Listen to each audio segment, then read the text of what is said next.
Well, if you ask almost anyone, the Dallas Mavericks do have the potential to be very good this upcoming season. Of course, that all depends on what they decide to do this offseason. What money do they have to work with? The Mavs so far trading for Christian Wood, but is that enough? Many believing they need another big name to go alongside the guy that is now the co-favorite to win MVP, and Luka Doncic. Let's welcome in Bill Reiter to give us a little breakdown of what the Mavs need to do this offseason here. Let's start with Luka. And you and I have not been able to talk about this. I've been able to talk about this a little bit with Avery here. Luka is looking trim.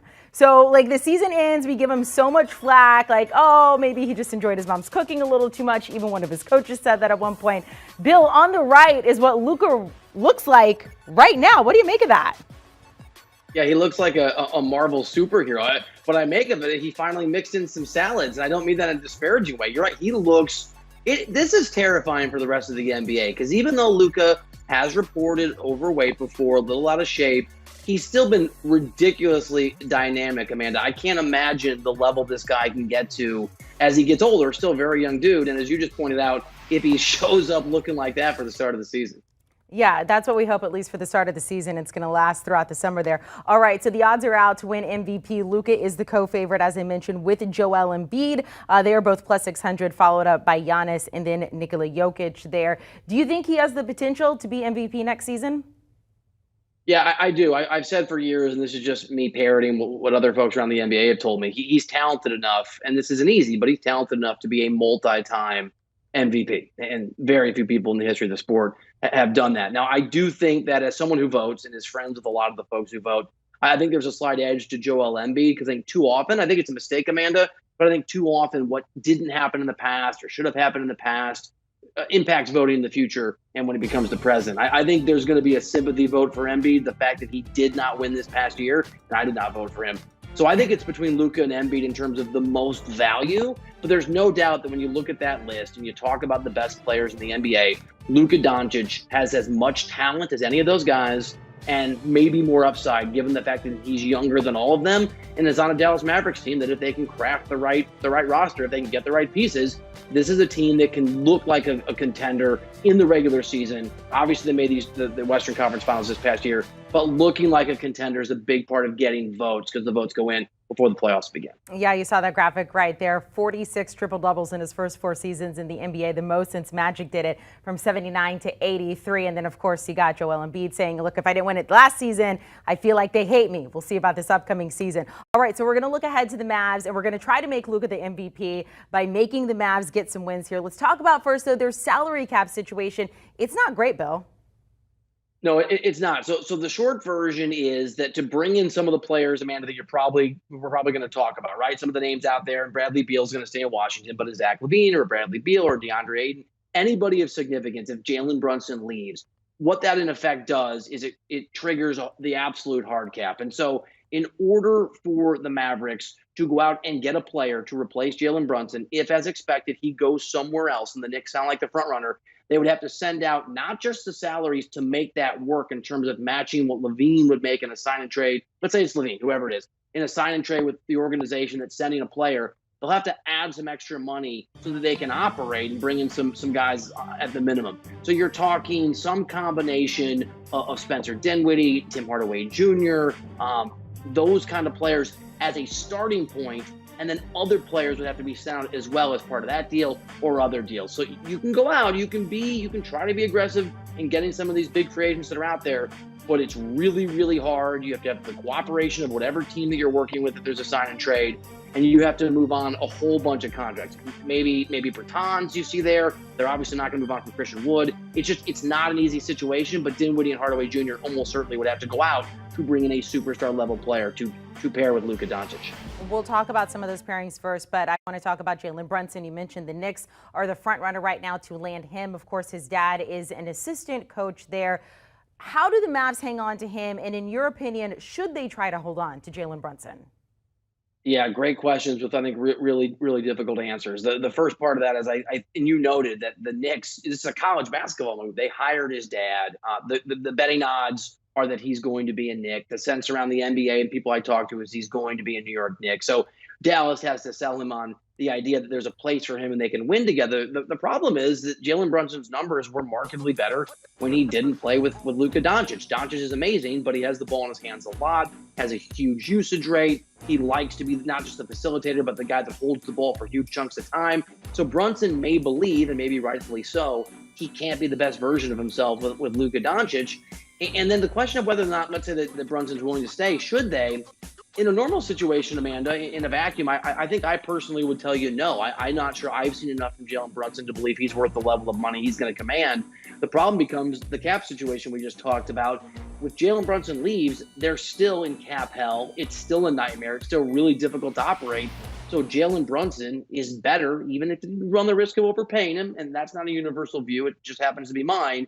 But he's better overpaying Brunson or taking the risk you're overpaying him than having to deal with the possibility you can't get much in return because you have to move all these other guys out to make way for somebody else. So let's say he goes, or maybe he doesn't, but let's look at some players that we could potentially pair Luka up with. And I want you to talk about what Luka would look like with them, what that pairing would look like, but then also give me maybe a percentage chance on the likelihood that this happens. Let's start with Zach LaVine. I mean, I love, look, if you could make it work, I love Zach LaVine with Luka Doncic. He needs a star. He needs a co-star. He needs a little help in terms of the offensive load that he has to carry. I think it would be a remarkable fit, and I think it would be an insanely dynamic backcourt that would be not impossible to guard, but certainly good enough from a talent perspective, especially over time if you surround them with some shooters and really with some defensive players and some length that could be a real competitor. And we just saw Luka Doncic carry his team to the Western Conference Finals on his own. So it looks great on paper and probably in practice. It's very difficult to do. This is basically what has to happen. You would have to get the Chicago Bulls to agree to the sign and trade, which they may not want to do. They may not want to facilitate that because the Bulls build their entire future around LaVine. I think there's a chance LaVine leaves, possibly, but the Bulls aren't going to want to help him do it. It triggers that hard cap, Amanda, we just talked about in terms of how the contracts work. So you have to send out probably Dinwiddie and Hardaway. Depends what LaVine wants, but if he wants the full max, which he's entitled to and he's earned, you're talking in the neighborhood in year one, $39-40 million a year because you get that 8% raise per year over that 4-year deal. That's Dinwiddie and Hardaway just to make the numbers work. But I don't see why the Bulls would want those players. So you probably have to involve a third team. You probably have to attach picks if you're the Mavs to move on some of those contracts. You lose that depth. And you still have to move on some more money to get under the cap to operate some other players in terms of bringing in roster spots. So I'll go 6.75%, just under 7% that it can happen. I was going to say like maybe 20, but no, not even. We're going with under 7%. Very, very small. Yeah. Okay, Mavs fans, you got that out of your system. What about Bradley Beal? Same questions there. So I actually thought this had a higher likelihood and possibility of success. It's the exact same problem, right? The Mavericks don't have the cap space to go sign Bradley Beal. If he decided to not stick around in Washington, they would have had to facilitate a sign and trade with Washington. Now, you would have assumed the Wizards might be more willing to play ball because you want something in return. And they have such a great relationship with Beal that we've seen organizations over the years. If a guy wants to leave and there's a pretty good relationship there, they'll facilitate that. Think Kevin Durant leaving the Warriors. The Warriors got things in return, but they were also willing to do Durant a solid 2-time Finals MVP for them. The problem becomes the reports out there and the expectations that Beal's going to stick around, take the full 5-year max, which obviously you can only take if you stay with your current team. So I like the idea. It has the same difficulties in terms of the cap and sending things away. I think it was actually a better fit than Zach LaVine. I think Bradley Beal is a top, I won't say 5. I think he's a potential top 10 player in the NBA if he's in the right situation. People just haven't noticed his ridiculous offensive excellence, and he's a great locker room guy. But the fact Bradley Beal's expected to stay in Washington, D.C. makes it really unlikely. He'd have to change his mind. So we'll go 1.5%, Amanda, on this particular possibility. We've gone from 7% to 1.5%. You're killing like the Mavericks' hopes and dreams right now. Man, and combine those, less than 10%. Okay, one that is going to happen. I mean, Christian Wood's already there. Like, I mean, can we go with like 90, 95% and talk about him the upcoming season with Luka? You know what? 99% Mavs fans. I'm sorry that I haven't been positive enough. Let's lean in some positivity. The glass isn't half full. It's 99% full. Yeah, I mean, this is obviously a player that they went out and they got and they feel really good about. I like Christian Wood a lot. I think he's a really nice player. I think he's probably gravely underappreciated because he was on a pathetic's probably an unkind word, but that's what came to mind, Amanda. A terrible team this past season. But I don't think he's good enough to be the second best option, the second best offensive option on a championship team. So for me, Wood is the kind of guy, if he gets in the right culture, if he's on a winning team, if he's not a Houston Rocket, right? If you're with a Dallas team that has upside, that is the third player on a team, is capable of being the third best player on a championship level team. So I think you have to add more, right? The names that we've talked about.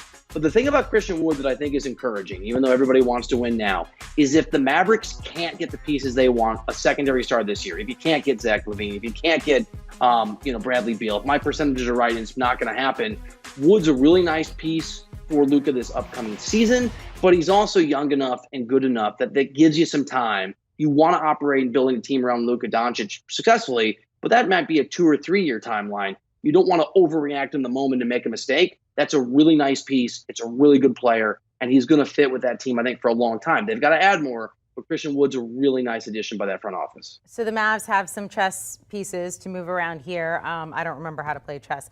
I think so. But anyway, okay, so what, with these pieces that they have and the mobility, a veteran free agent that they should target? Okay, so this is where you get into, because again, they're going to try to go make some big moves, and they're just in a really difficult cap situation. So these aren't really sexy big names. But I thought Andre Drummond had a really nice season when he went to Brooklyn. I know that modern NBA does not really covet real centers, true centers, old school centers, but the guy can rebound, which is something you always need on a competitive team. He's well respected, he's tough, and he'll get you some easy buckets, especially with all the attention that you're going to have to pay to Luka Doncic. So I think that's just a reliable player, not a huge difference maker, but a reliable player. And I think DeMarcus Cousins is pretty interesting. I thought there were times where he played really well as the backup center behind one of the best players in the NBA in Denver. So he's aware and familiar what it means and what it takes to basically, and this is where he's at in his career, play with one of the best players in the game and just play the role you have to play. I think those are the kind of names that the Mavs have to look at when you talk about veteran guys that are much more affordable, that aren't overwhelming difference makers, but maybe are small pieces that can be helped. Okay, odds for the Mavericks before free agency begins. Of course, they made it to the conference finals, ended up losing to the Warriors. They're plus 850 to win the West, 16-1 odds to win the NBA title, plus 1600. What do you think about their odds right now? Yeah, I mean, I think the odds are probably where they should be. I think it was a really good bet maybe last year, and it might be, we can't do this. If I could bet on the Mavs to win an NBA championship a year or two from now, whatever the number would be, I would be pretty interested in that. I'm skeptical, as we've discussed here, that they're going to be able to get that secondary star, that next level guy in this current 2022 free agency class. So for me, I think there's a lot more value, and I think the Grizzlies present more value. I think, and I say this every year, and I just basically setting my money on fire, but let's just throw more good money after bad. I think Denver is really interesting, and I don't think the Lakers are going to win an NBA championship, but I probably would bet on the Lakers odds being a little bit more likely to come home than a team like Dallas, because they do have LA, two actual superstars who, if they can stay healthy, and I'm skeptical of Anthony Davis, it just gives you twice as many superstars as Dallas has, and that's a big part of the deal in the postseason. I'm not going to lie. I came into this with a lot of optimism for the Mavericks, and you put it at like 10%, Bill. Not great. We appreciate you hopping on with us. Look, we'll see what happens in free agency with the Mavericks. You never know, because the NBA is absolutely insane. Thanks so much for joining us here, taking a look at upcoming key dates in the NBA during the offseason. Of course, free agency beginning June 30th on Thursday. We'll see what the Dallas Mavericks end up doing. Do you want a sports network that delivers everything that matters about the game? The highlights, the picks, the instant analysis, no yelling, no fake debates, no politics. Hit the subscribe button and never miss a moment.